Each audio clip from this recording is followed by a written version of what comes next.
talent and characters are two different things. You know, you can say all you want about Hacksaw Jim Duggan that he wasn't a good worker.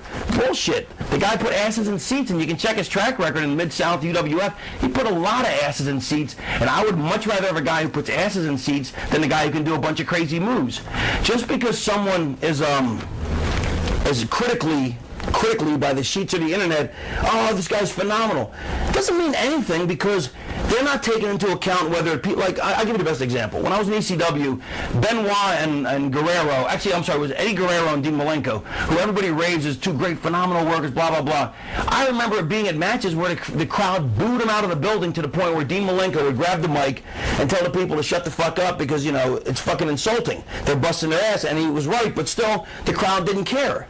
So, it doesn't matter how good technically you are, if people don't care about it, doesn't make a fucking difference. And that's something the internet and the sheets don't get, and all these guys that keep getting put over, this guy's so good, this guy's so great, push him, push him.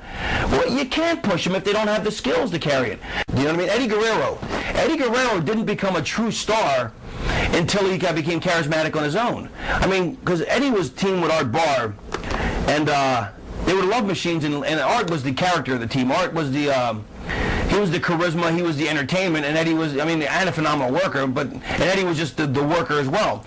Eddie in ECW was just another worker, just another good worker. It wasn't until they put him in, when did he start blossoming, WCW or WWE? No, it was WCW, towards the end of WCW. Did the end of WCW, and WWE when he started Latino Heat and the whole thing, and he became a character. He became bigger than life, and then coupled that with his work rate, unbelievable, just so unbelievably talented. But prior to that, if you watch old ECW footage, he wasn't a star. He was a very, very talented worker, but he wasn't a star yet. He became a star and became a huge megastar, but he wasn't a star at that point. Neither was Benoit.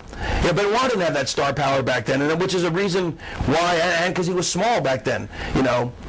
That was the reason he wasn't pushed back then. You know, in Japan, that's why they went to Japan, because that's where they could get work, because it was more about work rate than it was about star power. Or at least that's what they claim, but it really wasn't on top. Yeah, well, we're discussing Benoit and Guerrero. Something about them is that, which this is what I'm bringing up for you to discuss next, is they didn't really have any presence back then either. No. And